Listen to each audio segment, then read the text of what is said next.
अस्सलामु अलैकुम रहमतुल्लाहि व बरकातुहू। Chemistry 9th class chapter number 6 solutions. आज का जो टॉपिक है वो है सॉल्युबिलिटी। सॉल्युबिलिटी को पढ़ने से पहले इस बारे में पढ़ लेते हैं कि जब भी एक साइंटिस्ट केमिस्ट्री के अंदर कोई एक्सपेरिमेंट कर रहा होता है तो एक्सपेरिमेंट करने के लिए उसे जो सॉल्यूशन रिक्वायर्ड होता है वो होता है सैचुरेटेड सॉल्यूशन।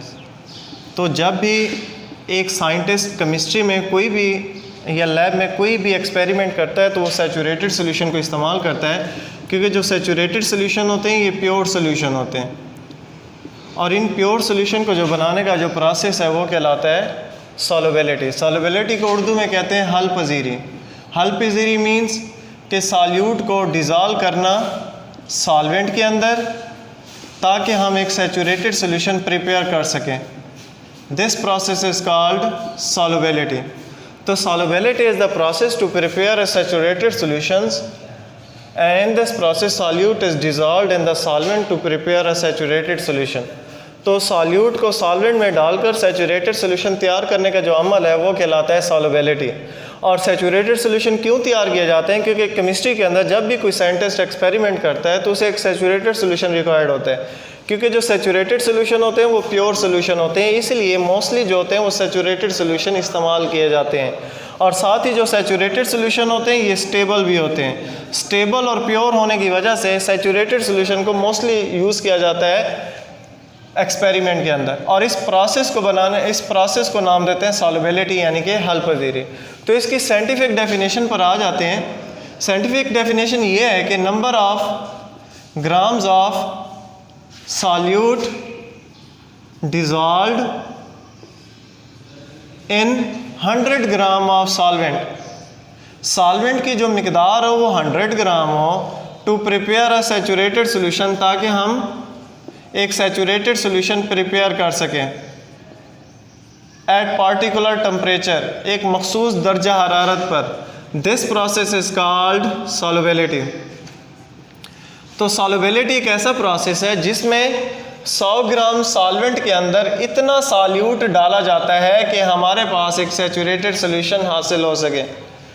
तो 100 ग्राम सॉल्वेंट के अंदर इतना सॉल्यूट डालना कि जो सॉल्यूशन बने वो सैचुरेटेड सॉल्यूशन बने और जो टेम्परेचर हो वो भी मखसूस हो, इस प्रोसेस को नाम देते हैं सॉल्युबिलिटी। तो number of grams of solute dissolved in 100 gram of solvent to prepare a saturated solution at particular temperature, this process is called solubility, and solubility means हल पजीरी, यानी कि सॉल्यूट को सॉल्वेंट में डालकर सैचुरेटेड सॉल्यूशन तैयार करना। अब जो सॉल्युबिलिटी का जो प्रोसेस है ये चंद फैक्टर की वजह से मुतासर होता है, यानी कि चंद ऐसे फैक्टर हैं जो सॉल्युबिलिटी के प्रोसेस को कम या ज़्यादा करते हैं। यानी कि सॉल्यूट के सॉल्वेंट में हल होने के जो प्रोसेस है वो चंद फैक्टर की वजह से या तो कम होता है या ज़्यादा, यानी कि चंद फैक्टर की वजह से सॉल्यूट का सॉल्वेंट में हल होना या तो कम होता है या फिर ज़्यादा होता है। और वो फैक्टर कौन कौन से हैं? सबसे पहला फैक्टर है लाइक डिसॉल्व लाइक, यानी कि एक जैसी चीज़ों का आपस में हल होना। दूसरा फैक्टर है टेम्परेचर। तीसरा फैक्टर है सॉल्यूट सॉल्वेंट इंटरेक्शन। तो ये तीन फैक्टर ऐसे हैं जो सॉल्यूट के सॉल्वेंट में हल होने के अमल को मुतासर करते हैं, यानी कि सॉल्युबिलिटी को मुतासर करते हैं। तो फर्स्ट फैक्टर है like dissolve like. Like dissolve like कहते हैं कि एक जैसी चीज़ों का आपस में हल होना। तो लाइक डिसॉल्व लाइक एक जैसी चीज़ें क्या होती हैं? एक जैसी चीज़ें कहते हैं कि ऐसी सब्सटेंस जिनकी नेचर एक जैसी हो। तो नेचर के लिहाज से जो सब्सटेंस है वो दो तरह के होते हैं। Substance are divided into two category on the base of their nature, polar substance and non polar substance. तो सब्सटेंस जो है वो नेचर के लिहाज से दो तरह के होते हैं। तो जो फर्स्ट फैक्टर है लाइक डिसॉल्व लाइक, यानी कि एक जैसी चीज़ों का आपस में हल होना, मीन्स कि एक जैसी नेचर वाली चीज़ों का आपस में हल होना ये बहुत ज़रूरी है। अगर हमें लाइक डिसॉल्व लाइक के बारे में पता नहीं होगा तो हम सॉल्यूट को सॉल्वेंट में डिसॉल्व भी नहीं कर पाएंगे और सैचुरेटेड सॉल्यूशन भी प्रिपेयर नहीं कर पाएंगे।